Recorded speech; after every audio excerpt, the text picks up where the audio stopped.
I don't know why Nick Walker didn't sign up right away, or Andrew Jack, if it's really $100,000 that made a difference. Come on. I know that Mike competed and won the Arnold Classic, and it was a lot of money always, even if it's 150,000. That's not your common $10,000 first place award.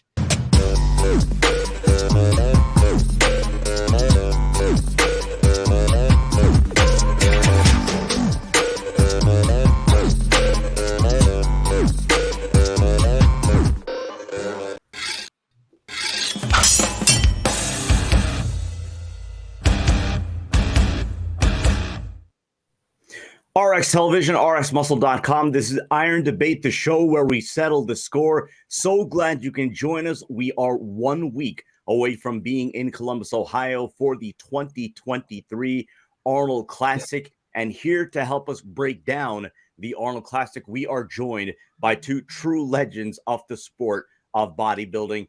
We first welcome in the 1995 Arnold Classic champion, Mike Francois. Mike, pleasure having you aboard. It's been a long time coming. Dave specifically said we got to get you on one of these preview segments, so thank you for joining us. No, I appreciate you guys asking me. It's a lot of fun.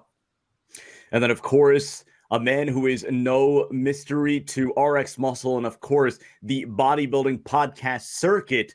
You know, it's funny because every time I have a conversation with anyone off the air, they're always like, when are you getting him on again? When are you getting him on again? Of course, we had to get him on for this show. I begged him. I pleaded him.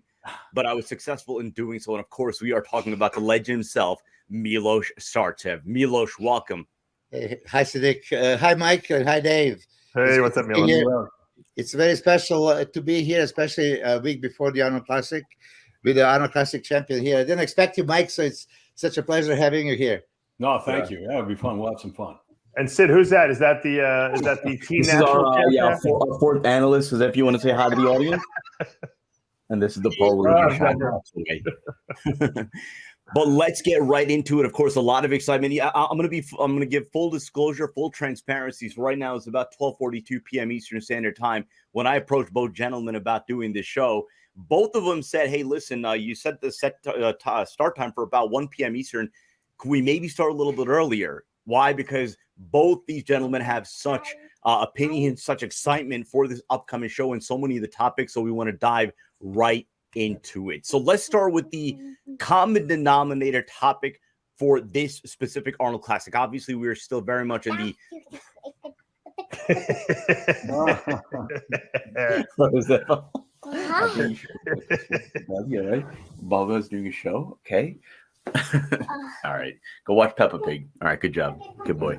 So let's go right back into, again, the biggest common denominator for all the competitors when we talk about this Arnold Classic is the fact that we are, again, with close proximity from the Olympia into the Arnold. And when you look at the intro lineup that was announced and immediate two emissions from that, obviously then the circumstances took place, Arnold upping the prize money to $300,000 and income Big Ramy, income Nick Walker, Patrick Moore, Andrew Jack. So obviously this lineup has had a completely different complexion. Milos, let's go to you first on this one. The close proximity to the Arnold Classic, how does that impact the lineup, the decision to enter this competition? And then how does it affect the overall prep going from the Olympia show where you're putting everything on the line, you're not holding anything back, into not having to reboot again a few weeks later for the Arnold Classic? So you see, I may be a perfect person to ask that because I did all the 72 shows. I competed in every show organized throughout the years. Like there was 3 years that I did everything organized. I did it. So I know it's possible, right? I know it's possible, but a lot of guys, let's say, including Sean Ray back in the day, he would do just Olympia. So you can imagine super supplements, if you're going to call them that way, that you're going to need to take for that Olympia, right? And if it stretches for like 6 months, then it puts in perspective, do you want to really continue it? So I know that your question was leading towards, would it be healthy and productive and the best case scenario for the guys to be just like 10 weeks apart from Olympia to Arnold Classic? No, it's not. It's not, but it's doable. Yes. You see, in my instance with Samson, he already decided before the Olympia, win, lose, or draw, he wants to do the Arnold. He loves the Arnold. He had the greatest time last year. He says that he's always going to do it. So before we went into the Olympia, already we planned. I don't know why Nick Walker didn't sign up right away, or Andrew Jack, if it's really $100,000 that made a difference. Come on. I know that Mike competed and won the Arnold Classic, and it was a lot of money always, even if it's 150,000. That's not your common $10,000 first place award. I mean, for 100,000, 200,000 that it was, that should be enough incentive for everyone to do it. Of course, this is even better case scenario. Arnold threw in 100,000, and all of a sudden we had a big Ramy, Andrew, and Nick Walker jumping in. But are they going to bring their best? Yeah. You see, I don't know, Mike, if you did compete too close, in few months period. And Dave, I know that you did the nationals in USA, and that's quite a bit. But I did many of those. You see, you don't know how your body is going to respond. But if you're already lean after the show, right? So the biggest problem, fat burning, is already gone. Can you maintain for another 8-10 weeks? Yeah, I think it's quite easy. So I can tell you, in case of my athlete, Samson, we had to get him off completely, for 3 weeks. Not much, but 3 weeks that he can do a little bit of PCT and rest, and then he's lean. We have no body fat to lose. So as soon as we jump back on a diet, body is responding, and I think he's looking. I see him last night, way better 9 days out for the Arnold than 9 days out for the Olympia. I've seen Nick Walker's pictures, updates. I think that he's looking in better condition. I heard the rumors that Big Ramy is in very, very good condition. Again, better than would be expected, that he delivered at Olympia. And then Andrew Jack, I was expecting actually that maybe Chris is going to be there. There are reports, Chris Cormier said yesterday that he see him winning. Wow. Yeah. So, Mike, let's go to you, because I want to introduce your opinion on this debate, because this has been the debate really ever since the first lineup was announced, and then obviously the new intros, the new additions were added in. In your opinion, the safety factor, having just competed at the Olympia and then just competing or rebooting to compete at the Arnold a few weeks later, cash prize obviously is a factor as well, especially when it's boosted $100,000. Right. Your opinion on a top competitor, an Olympia competitor, competing weeks later at the Arnold Classic? I think it's doable for sure. I think, along with what Milos said, I think if you're lean, you're lean, and it'd be hard to mess it up. And then the health, you could almost back way off from the super supplements, and I feel still come in the same lean shape you have, before. I don't think it's a matter of that. I think it's a less of a component than one would think. And I think you could back off and do it in a healthy manner still and go into that second show. The most I did was week to week. After the Arnold, when I won that, I think it was in California, it was a show the next week, and that was simple. In fact, they can come in a little better shape the second time. So, but again, let's take the other part of it as well. You do have competitors that said to themselves, you know what, I am looking at the long game. I'm looking at the big picture. How much stock do you put into that, into someone actively not wanting to compete at the show, given maybe they say to themselves, all right, if I have to push it to get back into the show, that may impact me going down the road, future years, as far as my competitive career is concerned. What would you say to that competitor? No, I wholeheartedly respect that opinion. I think a lot of guys be more the fact that they just want to eat and keep eating. Yeah. They've been dieting so long. And I think it's probably more to do with that. And then the other one is, the other one's very valid. And of course you want to be careful with that, because you want to, my career was only 3 years basically as a pro. So I wish I had more longevity. So I would agree with those people, but I think you can do it with less, like I said. And I think also, if you really didn't want to do it and do it safely, it's because you just, you're tired of dieting and you want to eat again and live kind of a normal life for a little bit.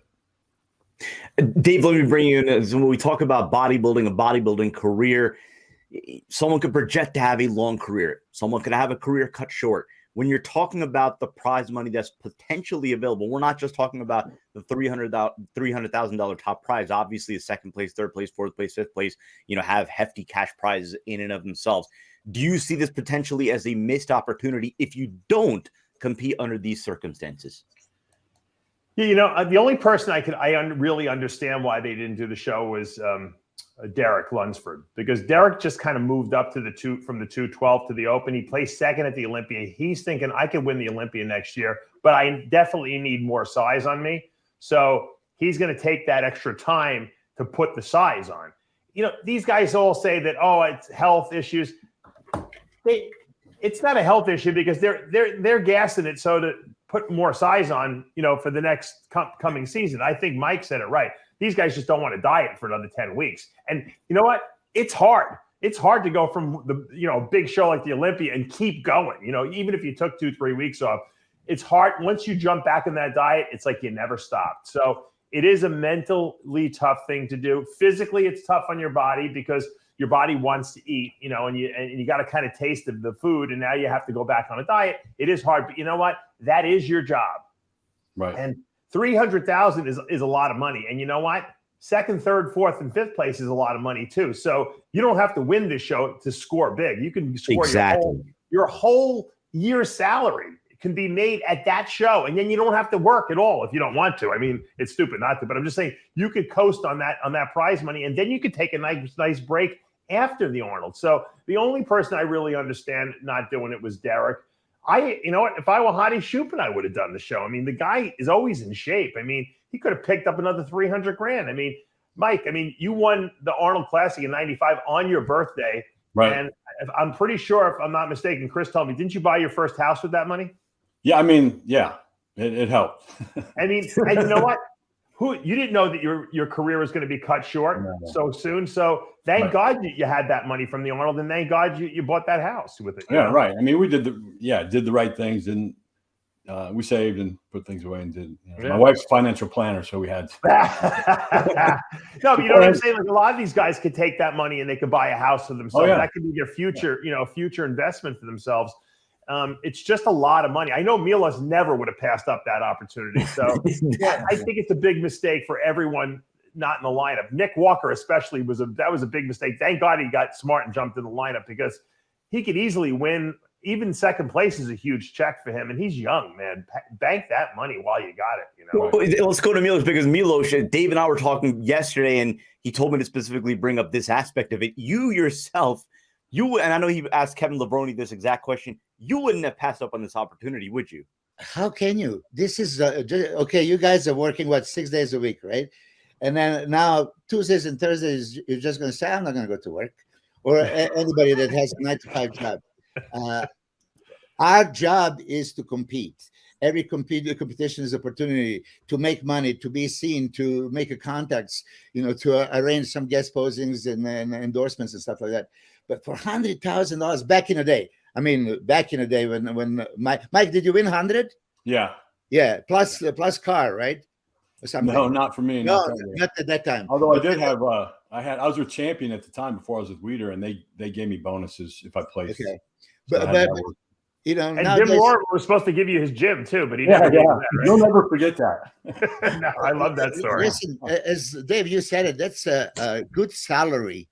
$300,000. That's more than good salary. How about third place at $70,000? That's a pretty nice chunk of change too. Yes. So it just makes zero sense that people are not competing, especially most prestigious contest after the Olympia is Arnold Classic. There was, who was competing. Mike won it. Kevin, Flex. We have a Jay Cutler. Okay, Dave, on that note about Derek, I understand I talked to Hani, and Hani was saying, like, look, Milos, with all these problems that, Sean Ray was pointing finger at the coaches, maybe being guilty of pushing the athletes, right? I know it's a different subject, but he's like, okay, so when you approach this, let the athlete decide. Let me not be the coach who pushes and insists. As Hani Rambo says, it would be good for his company that if Derek competes. It would be good for Evergen, right? And he's highest placing Olympian, so he would be favored to win. So how can it be wrong? But he let the athlete decide. I also see Derek's point. If I'm second already, let me put a little bit more effort. I actually won on some judges' score sheets because it was not the straight. No, razor close, yeah. Yeah, he's that close. But then when Jay Cutler was second to Ronnie 2001, he was, of course, I'm going to do 2002, because I'm highest placing. So all the odds are that I'm going to win. And as you know, Jay won 3 Arnold Classics back to back. You interviewed Kevin. I don't know how many times Kevin won. I forgot, but twice, I think. 94, 96, right? I forgot now because I helped him in 96. He won 94 too. Yeah. Yeah. So it's a nonsense to pass this kind of opportunity, prestige. We all that competed at Arnold Classic, we know how we were treated. Arnold and Jim Lorimer always put a special effort. You have all these volunteers pick you up from the airport, nice hotel, take you to the gym, to the grocery store, anything you needed with a bag full of goodies and stuff like that. I mean, how can you pass? But now we have a mini Olympia. I mean, it's going to be hard to make a top 6 in this lineup now. Yeah, 100%. Well, let's talk about that because, again, what I want you all to kind of take a step back and, let's admire what Arnold Schwarzenegger has done. I mean, we've talked about the sport of bodybuilding. Sometimes we talk about the state of bodybuilding. Is that fun? Okay. All right. So, we talk about the state of bodybuilding and Arnold Schwarzenegger specifically. I mean, he has to be commended for this.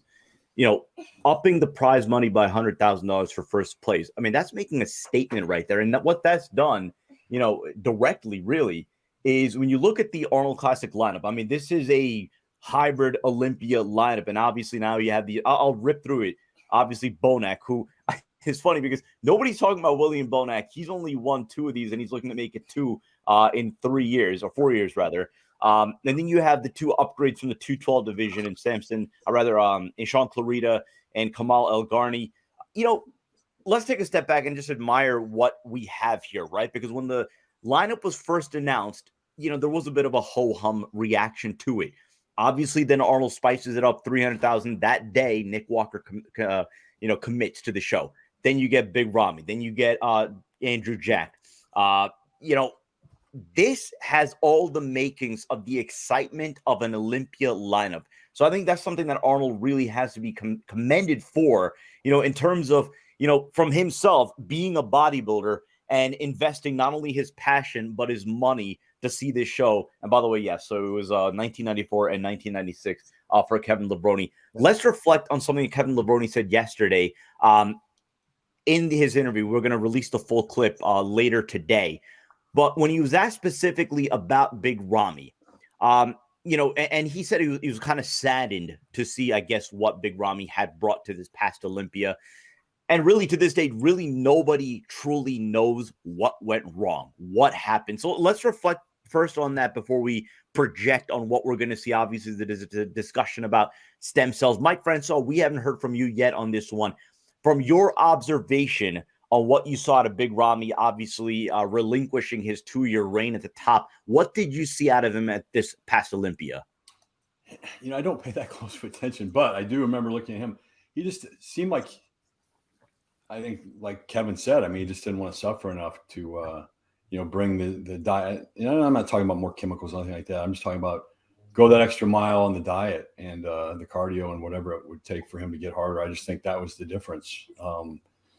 And I mean, where Kevin comes from, where I come from, Milos, I mean, that generation, I mean, it was just about working harder and putting yourself through whatever you had to get through to get on stage in your best shape ever. So I think, we've seen that a few times out of him. And when he did hit it, it was awesome. And sometimes you don't know if your body is just not going to respond anymore. Like once did, that could happen, receptor sites, I mean, all kinds of things. So, but that's kind of what I saw. Milos, you were there, obviously front row at the Olympia.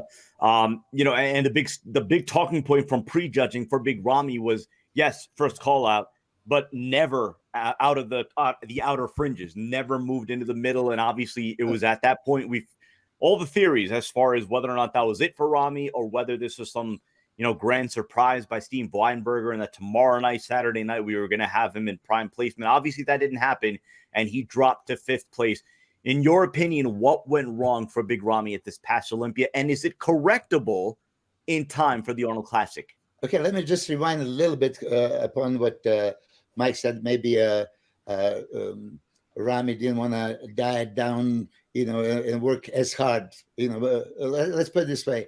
There are rumors and reports from Chad and Dennis that after the 2020 Olympia, which he won, Ramy didn't even go to the gym for 6 months. I don't know if you guys remember that. Yeah. So there was like all that, oh my God. And then, okay, Kevin Levrone was known for that also, not to train. And then 12 weeks out, he started and his body just responds. Going into the 2021 Olympia, okay, we didn't know, but Ramy delivered. I think 2020, he was better version. 2021, Hari and Brandon pushed him. If he lost already there, it wouldn't be unjustifiable. So going into this show, again, reports from Dennis, this is the biggest, best, leanest, like, oh my God. So when you hear this and you kind of envision it, we were all, believing that nobody's going to touch him, right? He dominated before. Since 2013, all the way there to, I watched in 2017 being second to Phil Heath. I mean, it's imposing. I think that even 2017, he could have taken Phil Heath. Really, when you analyze pose by pose, he was much wider. There was, some mass dominance. Especially, we're going to touch that subject. If this is open bodybuilding and size matters that much, and width, width that Jay Cutler was saying, this is how he was beating Phil Heath on a width. So Ramy was beating everybody on his width. Crazy sweep on the thighs, but really width. At Arnold Classic that Siddiq, you mentioned, William Boyniak won. Dexter was second, 2000. And Ramy was third. I do remember like it was yesterday. I was just glancing. They were standing in the lineup. And Ramy was twice as wide as Dexter. Yeah. He was like, whoa. And right there, I said, okay, if I'm a judge, that first impression right there, it's almost like it's not even a contest. Now, going into 2022 Olympia, again, Big Ramy was that stigma that he's going to just overpower everybody. Thank God there was my guy that was standing right next to him. So Samson, I don't know if you guys, felt that way, but Samson was for the first time holding, in a size department against somebody that was just envisioned to dominate. It's going to be like no contest, and Samson pushed him. So I don't know if already there, judges kind of saw like, oh, hold on a second, he's not as dominant. But as they move him all the way to the side right away, that was that puzzle. And I know those rumors like maybe they just put him on the side, because there was no reason to compare him. Right. No. You know how that goes. Steve would never do that. So that was the initiation of the downfall. We saw it. And then you can see that it was affecting Ramy. He was losing it. He wasn't even fighting it. He was giving up many poses that I think he could look better, like front double biceps, front lat spread. He worked it off in a very bad way. And, so when you think about Ramy going to the side, he's going to have a good side chest and side triceps. Going to the back, he's going to be exposed, right? Because of that nerve damage down in the back double biceps. And lat spread was not as dominant. I also don't know if you guys analyze that much. The way he was posing that front double bicep and back double biceps, he would make his triceps look smaller. With the crunch down, angle it, internally rotated, instead of, making a better V-taper, which with this size, that with this width, maybe would still carry him over, to compete there for maybe top 3.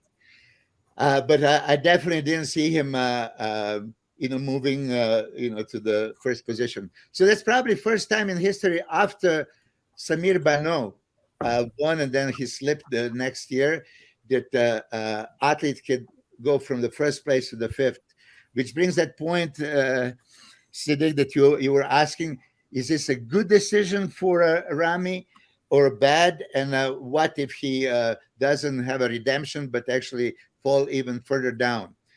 If he doesn't deliver it, I mean, it's a danger. He's going to be fighting for a top 5 here. If he does deliver it, does he has a chance of winning? Yes.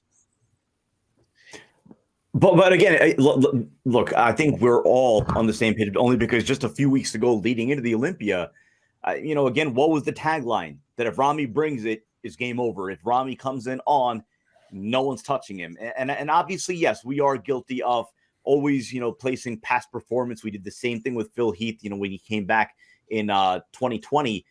But again, in this case, we saw certain flaws, certain things that just did not seem right. Obviously, last year, yes, you could have very well made the argument that Brandon Curry did edge him out in the prejudging, but he came back much better, tighter Saturday night. This year, it just didn't happen for him. And obviously, with Big Ramy, there's always going to be the dissection of what went wrong, why did it go wrong. But given where we are right now, and Mike, let me bring you into this conversation in the sense that Ramy is taking a major gamble here, right? Given that he just relinquished his 2-year crown.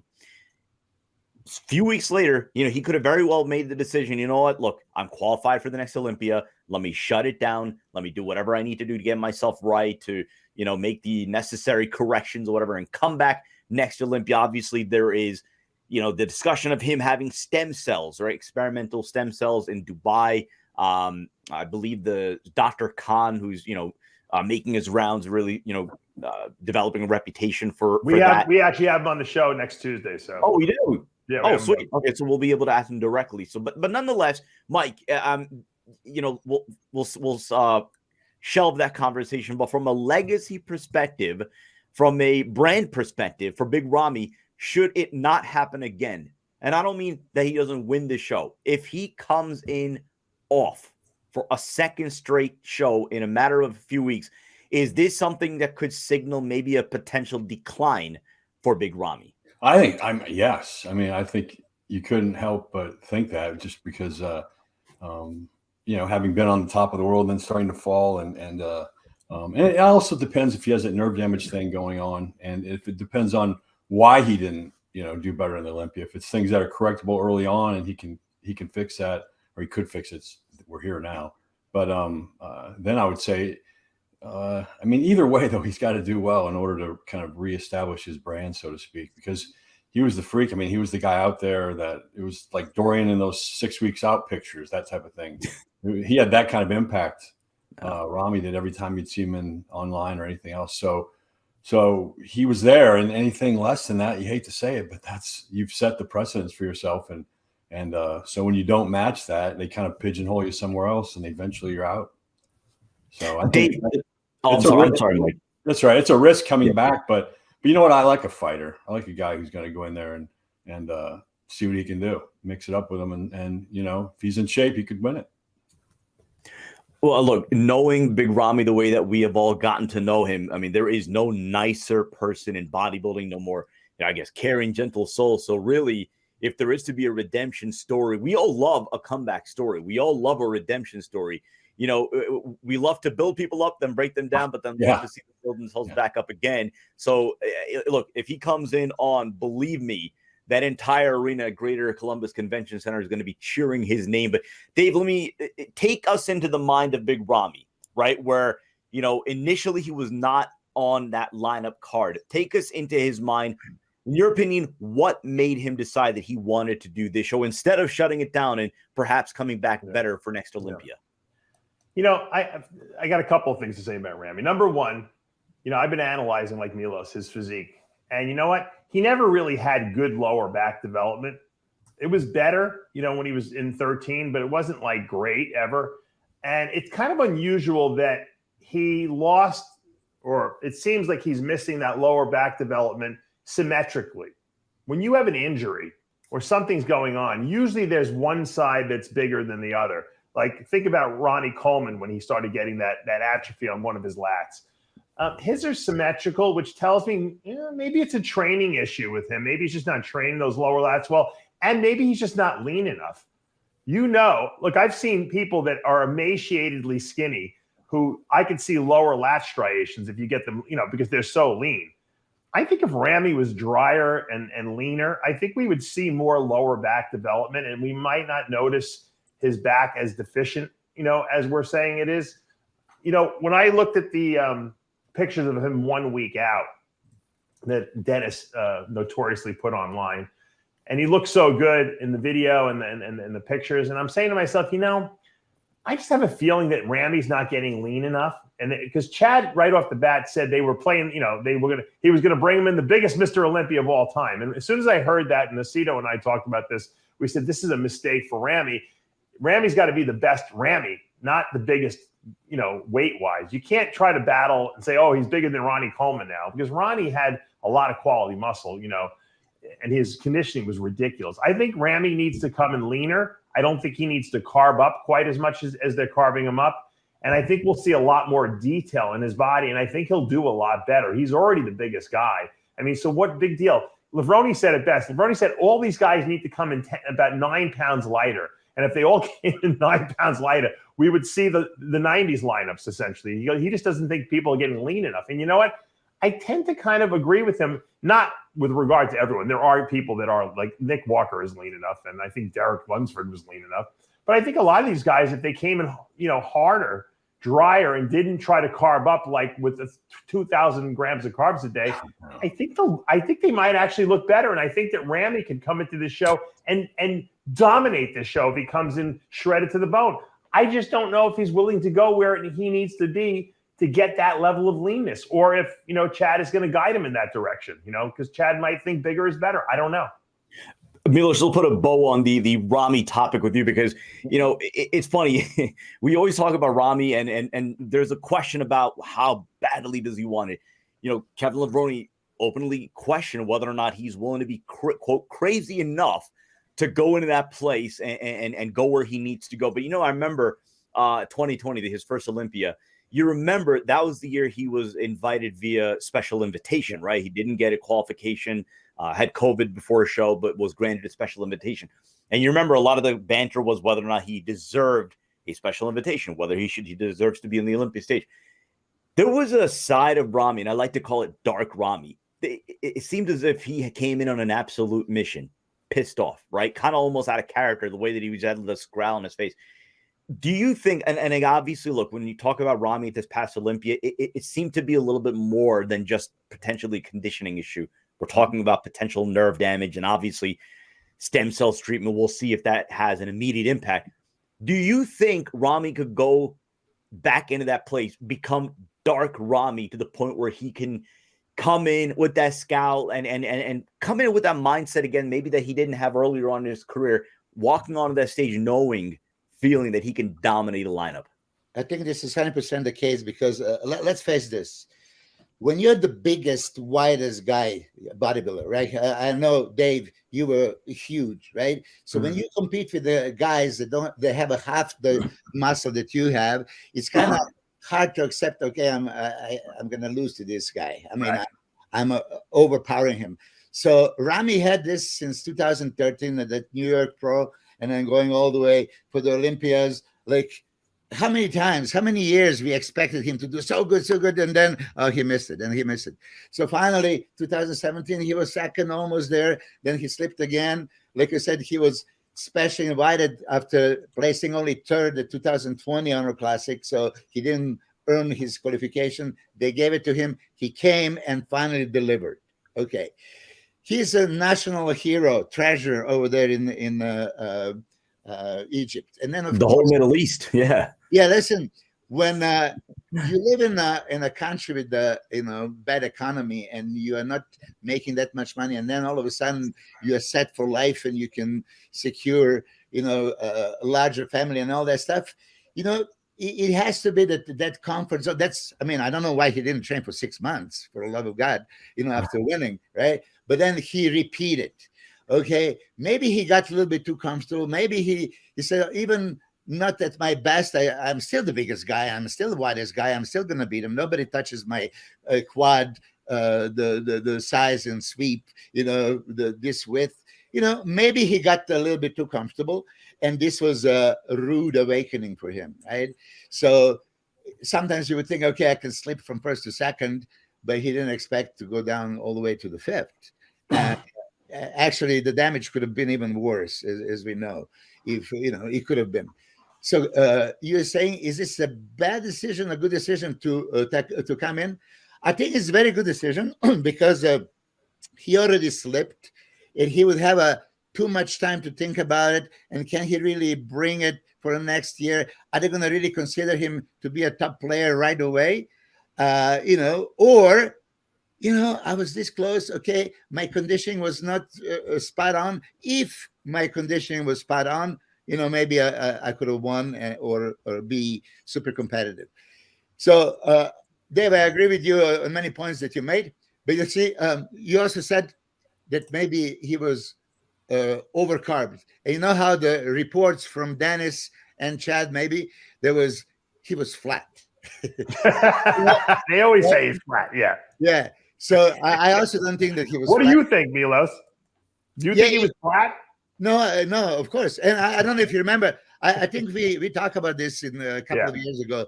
Yeah. I would, back in the day before he even won the 2020 Olympia, I said I would just deplete him into the show. Yep. I mean, when you have that much size, you can sacrifice even if you're flat.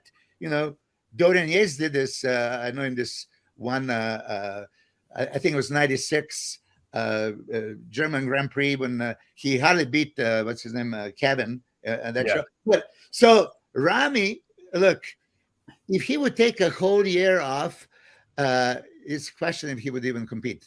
You ask me. So here he still had that fire going, and reports are that he's looking better, that he's improved. Now he just needs to deliver that 2020 Olympia condition. Did he really lose that much size? I agree with you, Dave. Since 2000, I don't know which year he started losing that. And you make a good point. Is this a nerve damage? How can it be nerve damage on both sides of low lats? Symmetrical too. Yeah. So, but I don't know what it is. I'm not the expert at that.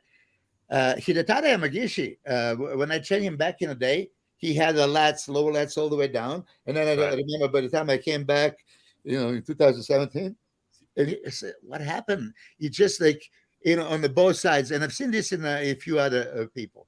Right. So let's say that Jay Cutler was saying that maybe Ramy doesn't hit that back double biceps correctly. The 2 inches. And, I would say okay, Ramy, I would open up because you're not going to get detail anyway, so you might as well take as much space. You're wide and lose that pose. Okay, let's focus on other poses.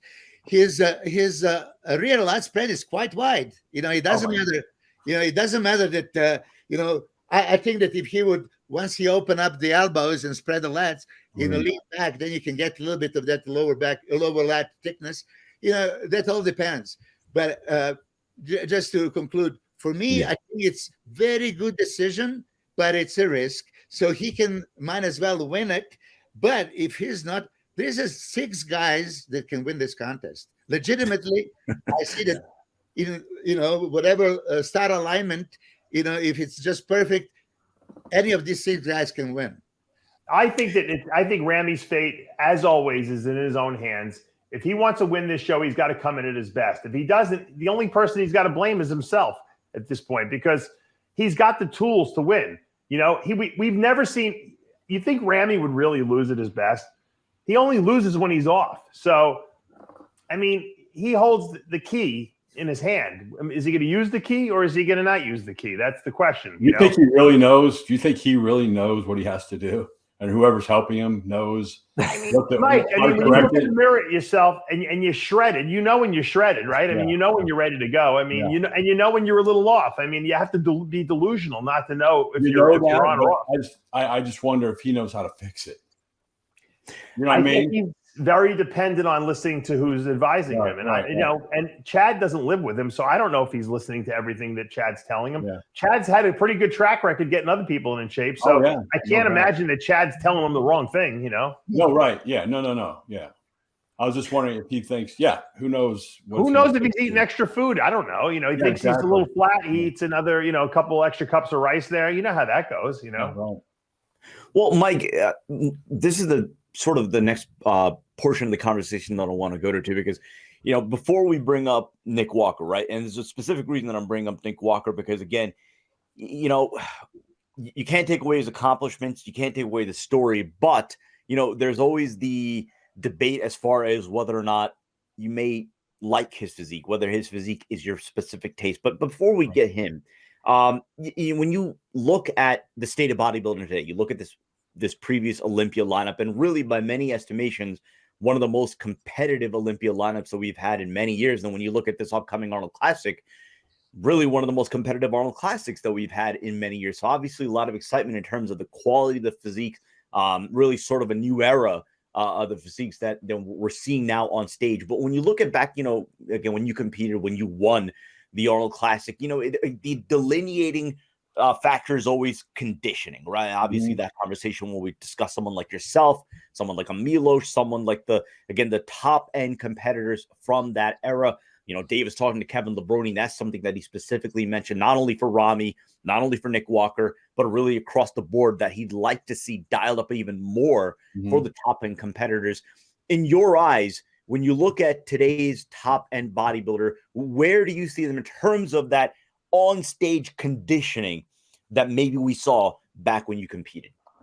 You know, I think, like Milo said, I think if everybody lost today, or Kevin said, or whoever, lose another 8 or 9 pounds. It is about conditioning there. And I think also, like Milo said, if you have enough muscle, you can get depleted somewhat.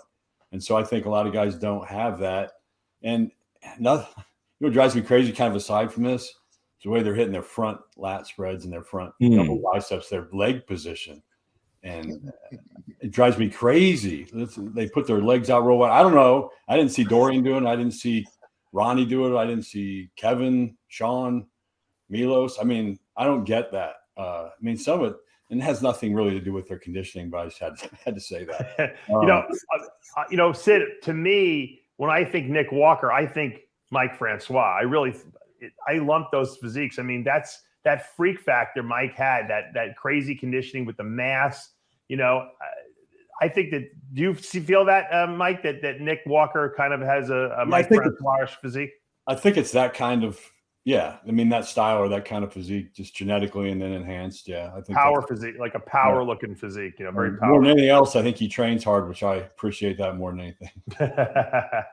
Well, no, and the reason I bring up let's transition, you know, into Nick Walker, because Nick Walker won this show, the Arnold Classic, 2 years ago, and then of course 2 weeks later, finishing 5th at his debut Olympia. Many thought he could have finished perhaps a place higher, and then this past year, finishing 3rd. And again, it's just one of those scenarios where you say to yourself, you know, if he had finished a step higher, obviously, you know, Derek Lunsford came in and was all world. But the point is, he has certainly cemented himself as really, truly one of the elite in bodybuilding today. But, you know, his story is really, again, we talk about stories that you can root for, right? Because, you know, coming up the NPC ranks, there were many that, you know, critiqued his physique, right? Criticized his physique, really.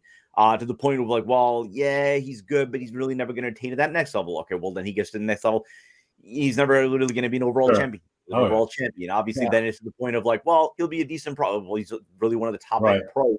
So he's accomplished everything. And obviously, he's very transparent about his progress, constantly posting progress pictures.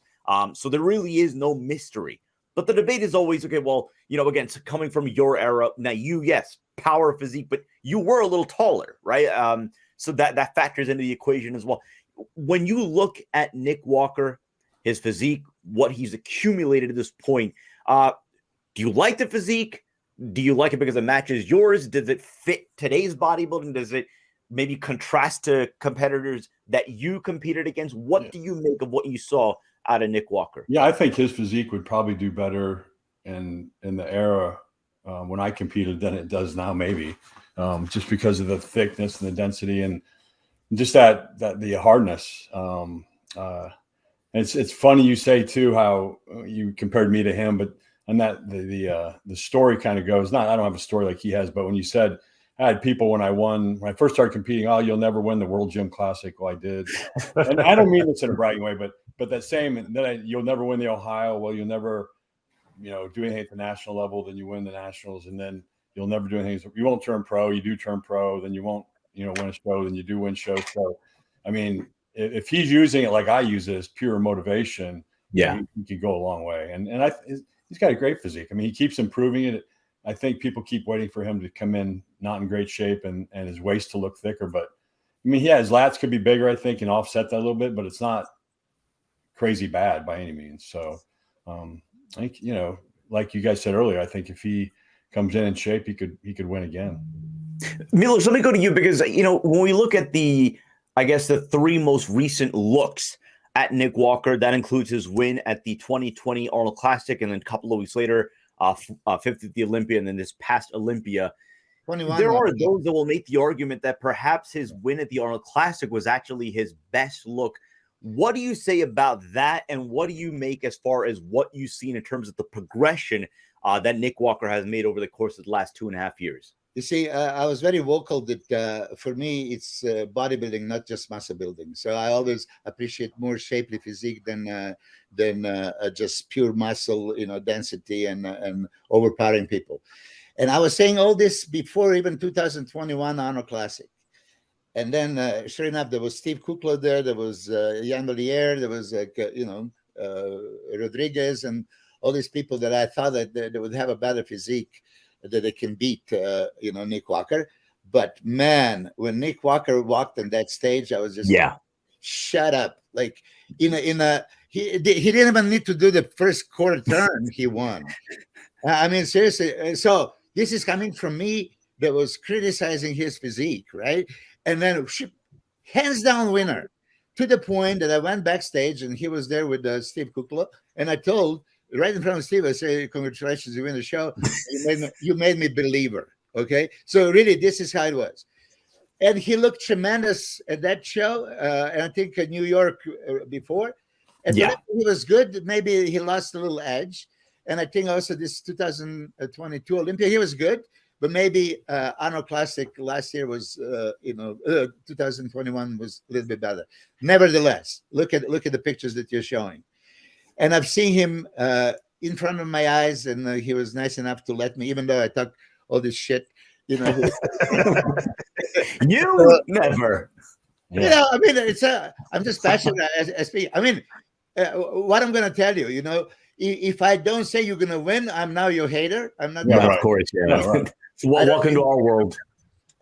Anyway, the skin, that conditioning that we talk about it, ultimate. I mean, this is what us as a coaches, we just hope that our guys can be in this kind of condition, right?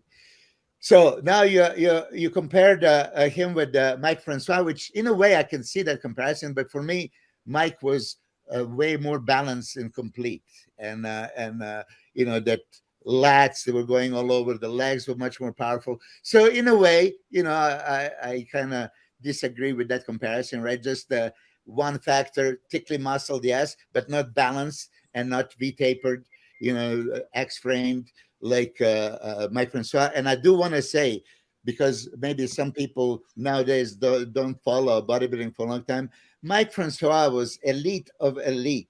Yes. Beating guys like Flex Wheeler and Kevin Levrone at the time when they were dominant, So this is how good he was. He's very modest. He doesn't want to talk about it. Winning the Arnold Classic, you can imagine winning the Nationals at that times. But so Nick going into the show is, it would be Las Vegas hands-on favorite to win. And I admire this greatly about him. I don't know how he does it. He literally is spending all of this $300,000. He said that he saw himself winning. Nothing's going to stop him. And he delivers this on the stage. So when you have that stage presence and you're a winner and you pose like a winner and showing like, God damn, even the poses that I didn't think he's going to look that good. For example, I don't think he has a great chest. but he looks great in the side chest pose. I mean, very, very powerful. He has these crazy arms, and when he lifts his up front double biceps, like, oh, Jesus Christ. Yeah. But if you really want to analyze it, start dissecting it, right? Then, okay, well, the legs don't match upper body, right? So should guys like Andrew Jack or Samson or Sean Clarita, maybe edge him there? It's possible, yeah. So I said that already. Do I think that he can win? Yes. No. He's gonna. I predict he's gonna bring his all-time best. It looks like he streamed down the waistline, so he's gonna look a little bit more aesthetic. He's gonna come in a crazy condition. So you already know that those arms, when he lifts them up front and back double biceps, it's crazy. Most muscular is crazy. Ab shot is quite good. Legs are missing, but he's going to be very competitive. But can he be beaten? Yes, I think. Can he be beaten by multiple guys? Yes, I think that too. Dave, let's go to you. When we talk about Nick Walker, and we got to look at Mike Francois. Milos said the best elite of the elite. Mike Francois. I mean, when people look at the '90s era. And what made them truly fall in love with the sport of bodybuilding. I mean, you're looking at it right there. That is absolutely incredible. But Dave, when we talk about Nick Walker, you've, credit to you in a sense that he's a Dave Palumbo bodybuilder. I mean, you've talked about all the merits, in terms of, what it is that, in terms of the freak factor that he brings, in terms of just the hardcore training that he brings that, again, something that you're obviously a very big fan of. Again, we've seen 3 different iterations, in my opinion, of Nick Walker. And when Milos brings up that 2021 Arnold Classic, I mean, really for me, just being in attendance there, I would compare it as far as when we saw Phil Heath walk out in 2016. When he walked out on stage, it was over. I mean, we didn't have to go through comparisons. That was his show. It was over. He walked out that swagger. It was really the same thing with Nick Walker. At that 2021 Arnold Classic, he was that purely dominant. But when you look at the quality of this lineup, and you're talking about someone like a big Ramy, that should he ever put it back together again, he could very well walk away with the prize. You look at someone like a Samson Dauda, who's made such a progression really to the top end of bodybuilding. Andrew Jack, make an argument as far as what Nick Walker needs to do and what he needs to bring specifically in order to stand on top of this packed lineup in next week. Nick Walker needs to do what Nick Walker always does, just like Dexter always did. Bring the conditioning. He always brings ridiculous conditioning, and he's consistent. And we know that 99 times out of 100, there's going to be people in that top 6 lineup that are just not going to bring the conditioning that they need for the show. Why? Who knows what goes wrong? Everyone's got their own excuse, but I've never seen a lineup where everyone was in shape. In their best shape. Yeah. But Nick always comes in. He's Mr. Consistency. And you know what? He maximizes what his gifts are. He can't control how tall he is or what his structure is. Whatever he's been given by God, he has maximized. Now, I will say one thing about that Levrone mentioned, and I will even say this in regards to myself too. At some point, I mean, as a bodybuilder, we always want to get bigger and better, right? At some point, you don't need to get bigger. You just need quality improvements. And I think Nick is at that point now where he can make small quality improvements and not try to add another 20 pounds of mass to his body, because I don't think he needs that. And I think that could ruin his physique. I think I got to the point where I got a little too big in my career. And I always did better at about 265 when I competed. If I went up to 275, 280, which I was able to do, and still have conditioning, my structure, my flow didn't look quite as good. So I think Nick, size-wise, is where he needs to be. He needs refinement, which is good because you know what it means? He doesn't have to push the envelope quite so much in terms of chemicals, and it'll give him a lot more longevity to his career. I think that he's the most dangerous guy in the lineup because he is the most consistent. Bonak's got a beautiful physique. He can beat Nick Walker, but we haven't seen Bonak nail it, the way he needs to.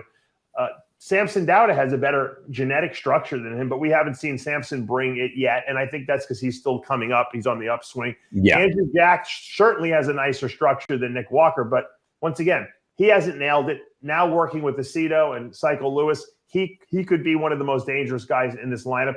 And Ramy lost to Nick Walker, and Ramy, we know, is Ramy's worst nightmare. He holds his own fate in his hand. whether he brings it or not, I would, if I was a betting man, and I don't like to lose, so I don't bet, I would not bet on Ramy only because he's not consistent. My money would always go on Nick Walker because Nick Walker delivers every single time. Whether you like his physique or not, he's big, he's freaky, he's hard, he's hardcore. And you know what? At the end of the day, that's what wins shows. And you know what? It won a lot of shows for Branch Warren. I got news for you. And everyone always did the same thing with Branch. Well, his structure's is off a little. He doesn't flow that well. But Branch won a lot of shows and placed second at the Olympia. So, you know, you got consistency is a big, big important thing. I know we're a little tight on time with you two gentlemen. So what we're going to do is we're going to sort of group some of these competitors together. The next thought I want to get Mike Francois. You know, we've been talking about Samson Dauda, really, I don't want to say a pleasant surprise at this past Olympia because I don't know if anyone was really surprised. I think more so it was one of the breakthrough stars of this past Olympia, someone that has had a progressive rise to where he is now. And where he is now is someone that, is going to enter this Arnold Classic truly as one of the threats to win the Arnold Classic. But then, furthermore, next year, is going to be a someone that figures to be someone who could really wreck the party potentially in that top 5 of the Olympia. What I wanted to ask you, does he remind you of anyone? Because, when you analyze his physique, his structure, just the overall makeup, he is a true throwback, I guess, to that 90s era. Again, that era that made so many people fall in love with the sport of bodybuilding. When you look at him, is there anyone from your era of competition that he perhaps reminds you of? You know what? I honest to God have not watched him. I hate even saying that, but I'm going to be honest. I've heard of him, but I just don't follow it very closely. And I'd be totally lying right now if I said, and today's the first day of Lent. So I don't want to lie. But yeah, I don't know.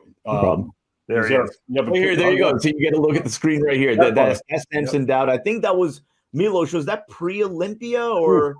Yeah, that was pre-Olympia. Yeah, he's massive, balanced. I mean, we have similar pictures now. I mean, I'm not posting because I let him post what he wants. Yeah. I mean, he looks round. He looks like man. Who would he be? Like, he's massive. I'll give you something. Flex Wheeler, Sean Roden, Phil Heath. Yeah, I'm thinking Phil Heath. Yeah, the roundest. Yeah. I mean, Flex is Flex. He's a freak, and this guy. Yeah, I would say that would be my choice. He looks like Phil Heath more than anything else. Just round. He looks, and that was tall. When that was.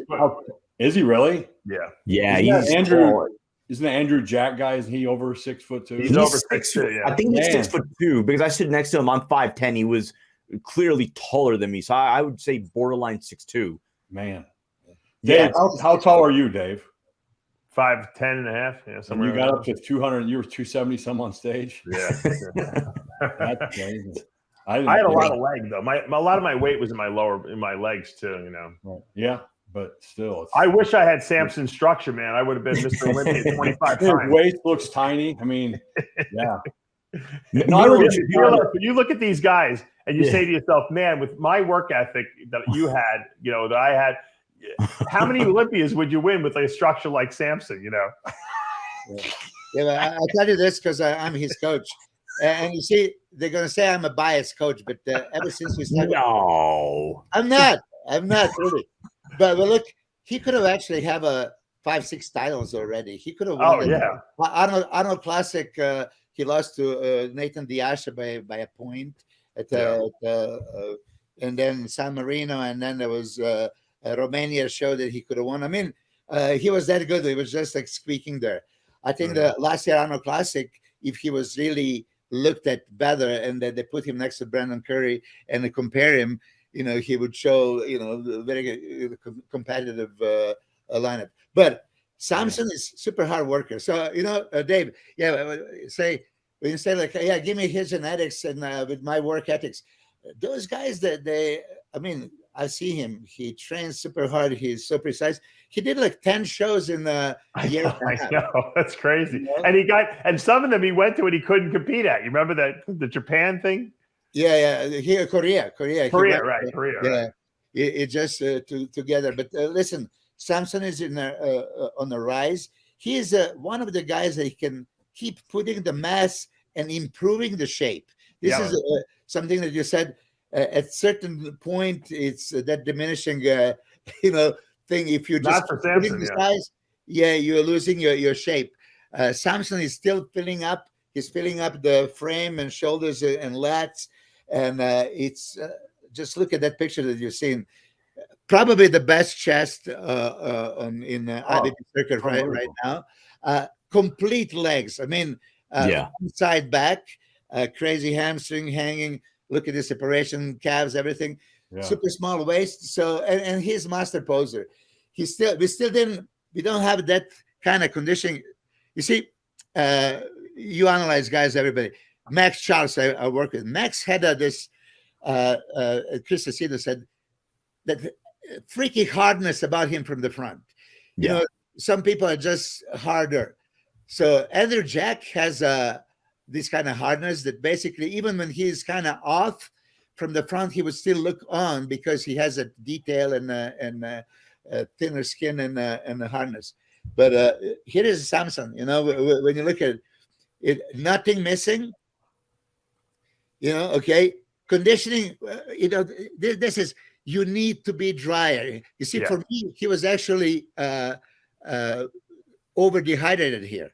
So he stopped drinking. I talk about this Thursday already, midday, which, I think it was kind of a mistake, because first you have to put the carbs in, water be binded with glucose as a glycogen, and then dried out. So there was, for me, that combination was not just perfect, but still, I think that looking like this, he could have still placed third.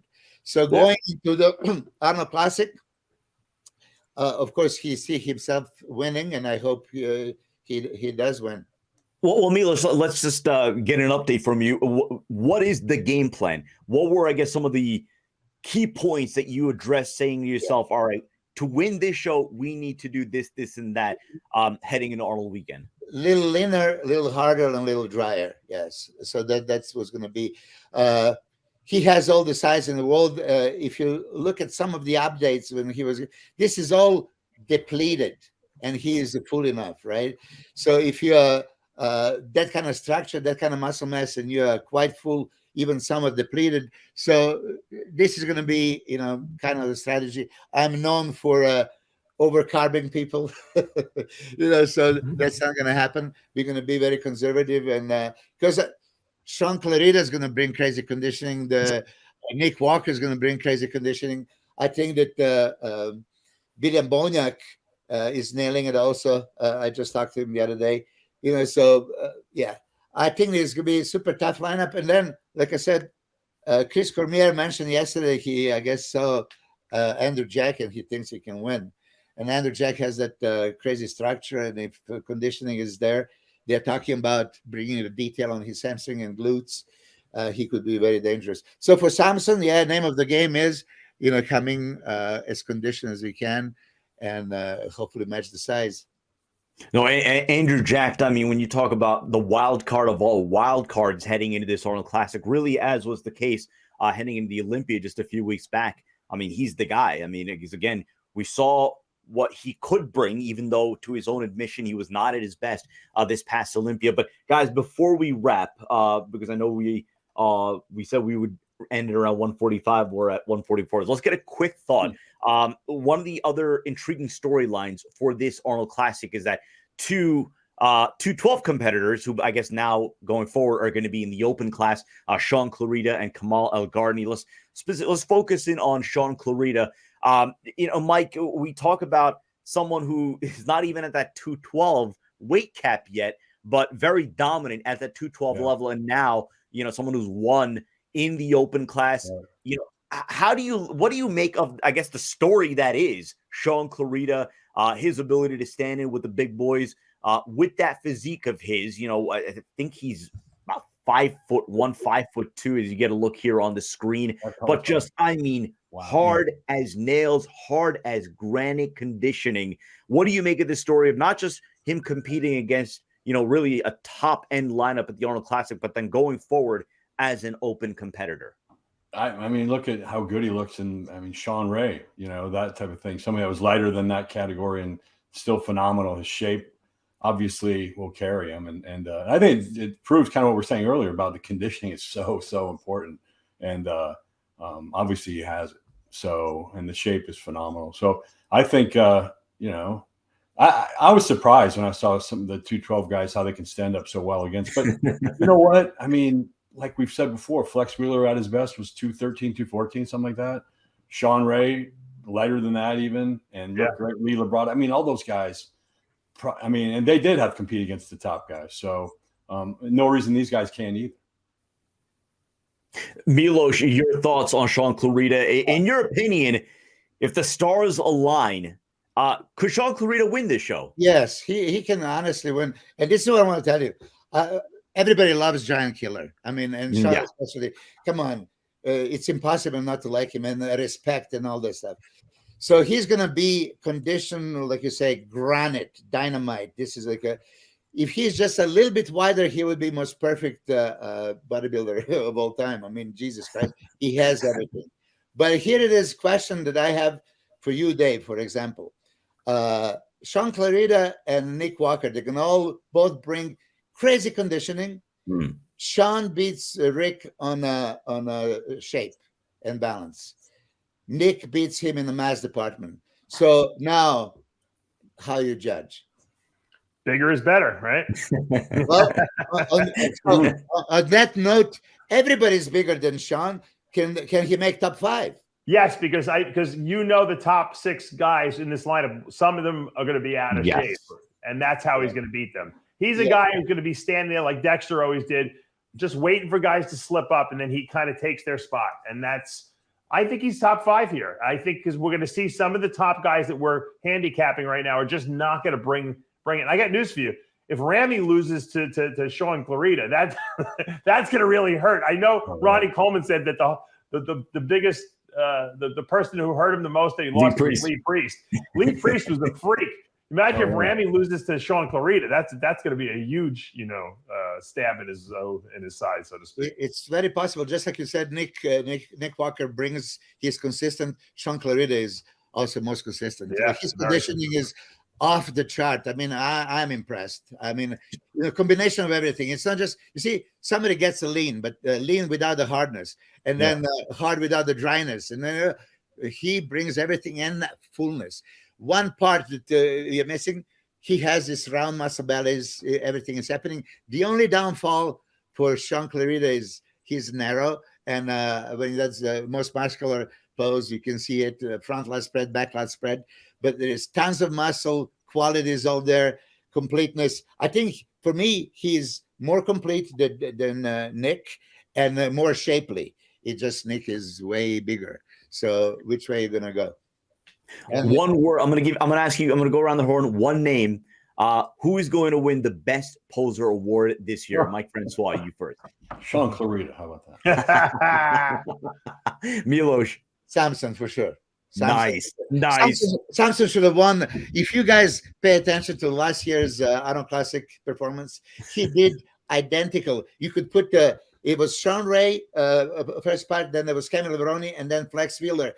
Pose by pose, it was just like that Michael Jordan and Kobe Bryant video. I don't know if you've seen. They did identical moves and hoops. Right. This is exactly how. And I guess they didn't pay attention, so they gave it to the Brendan Curry last year's Best Poser Award. I think that Samson's going to win that. Dave, I agree. Samson Dauda, best poser. All right. Very good. Sergio Oliva Jr. somewhere is watching right now, smiling, watching this broadcast. That's going to do for this episode of Iron Debate. Gentlemen, it's been an honor and a privilege having you on, breaking down this upcoming Arnold Classic. Again, our coverage of the 2023 Arnold Classic, powered by Muscle Tech. Visit muscletech.com. For Mike Francois, Milos Sarcev, and Dave Palumbo, I'm Sadiq Faruqi. Thank you so much for joining.